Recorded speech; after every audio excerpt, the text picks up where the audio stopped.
PDIP secara biologis kesannya pro-Cina dan anti-Amerika karena ada sejarah yang mengatakan Pak Karno dieksekusi dalam tanda petik oleh CIA. Kesannya miring ke Cina lebih karena tidak suka Amerika karena dendam sejarah. Apakah begitu aslinya? Ya tidak juga. Ini layak untuk dipelajari lebih jauh. Karena itu saya menyempatkan mempelajarinya dengan beberapa buku yang saya baca. Setelah saya perdalam akar masalahnya, saya bermaksud memberikan pandangan lain, sesuatu sudut pandang yang baru. Setelah membaca beberapa buku sejarah berbasis studi lapangan beberapa bulan terakhir ini, saya mencari fakta untuk memahami apa yang terjadi di Indonesia sejak tahun 1960 hingga akhir tahun 1969. Sepanjang tahun 60-an tersebut, sejarah Indonesia itu benar-benar pelajaran kelas dunia. Masa itu ada Kennedy, CIA, Soviet, Peking, Soekarno, Marilyn Monroe, PKI, Soeharto, wanita di sekeliling Soekarno, serta petinggi PKI di sekitar istana.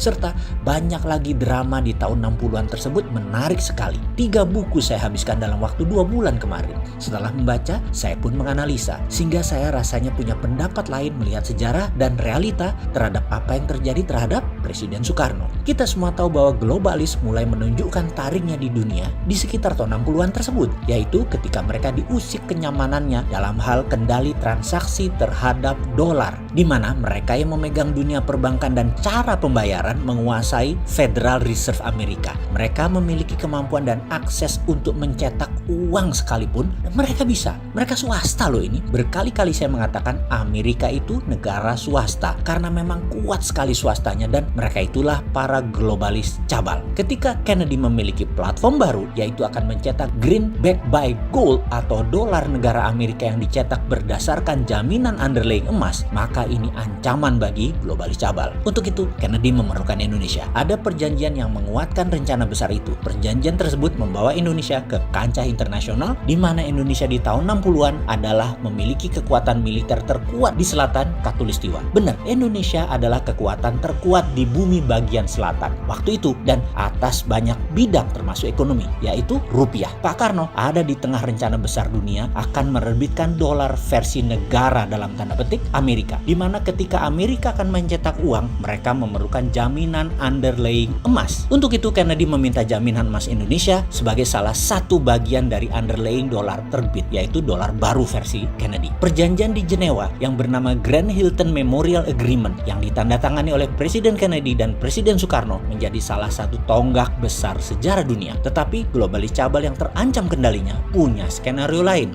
Kennedy ditembak di Dallas. Mobil kenegaraan yang tidak pernah jalan pelan saat itu jalan di bawah 20 mile per jam yang seharusnya tidak boleh, dan 3 arah peluru menerjang Kennedy bersamaan. Meninggal di tempat beliau saat itu. Inilah konspirasi panjang yang belum pernah jelas terungkap hingga saat ini. Di belahan bumi lain, Pak Karno baru turun dari pesawat di Bandara Kemayoran kala mendengar berita kematian Kennedy. Pak Karno terkejutnya bukan main, shock. Karena apa? Karena hal ini membuyarkan skenario kerjasama Indonesia Amerika atas terbitnya dolar berbasis emas atas nama negara Amerika atau Federal Dollar. Semua akhirnya tinggal sejarah ketika Pak Karno pun oleh globalis cabal dilengsarkan. Skenario ini globalis yang punya, sedangkan CIA hanya pelaksana. Karena Amerika akan mendadak menjadi negara patriotik nasionalis. Begitu juga Indonesia menjadi negara patriotik nasionalis, bukan di bawah globalis lagi. Dan globalis cabal tidak mau skenario itu. Baik, kita melompat sebentar ke masa kini. Ketika Trump pidato di PBB bulan lalu, dia secara jelas mengatakan, saya mendukung negara-negara untuk berdaulat masing-masing yang bisa diartikan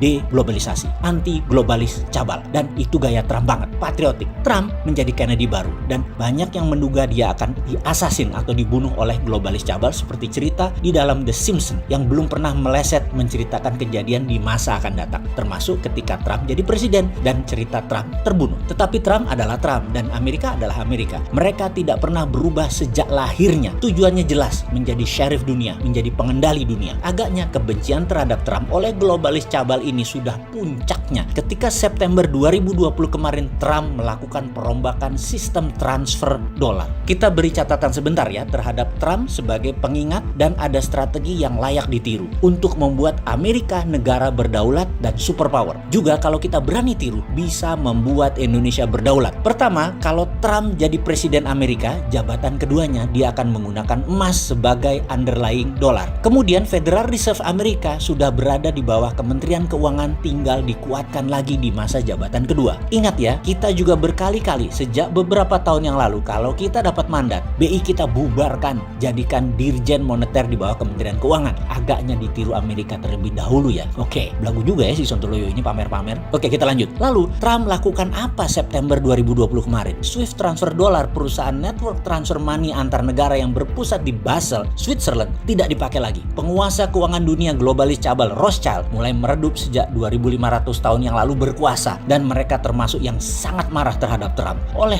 Trump, diganti dengan kuantum komputer yang dikembangkan oleh pemerintah Amerika yang telah digunakan oleh banyak bank sentral dan Fed sebagai lending konsorsianya. Inilah perang sesungguhnya saat ini. Globalis cabal di belakang Demokrat dan Tiongkok melawan Amerika patriotis nasionalis di bawah Trump. Ada yang menarik, kesadaran bernegara Amerika lagi tinggi-tingginya sehingga beberapa pendekatan pidato Biden-Kamala terpaksa harus menirunya, yaitu agar tidak ketinggalan zaman. Biden-Kamala juga ke arah patriotisme jualan untuk pemenangan dalam Pilpres nanti. Jadi ada pengamat intelijen pertahanan dunia yang mengatakan kalau Biden menang tetap akan perang melawan Tiongkok juga globalis karena Amerika mendadak menjadi negara patriotik. Jadi Trump atau Biden, Amerika tetap Amerika.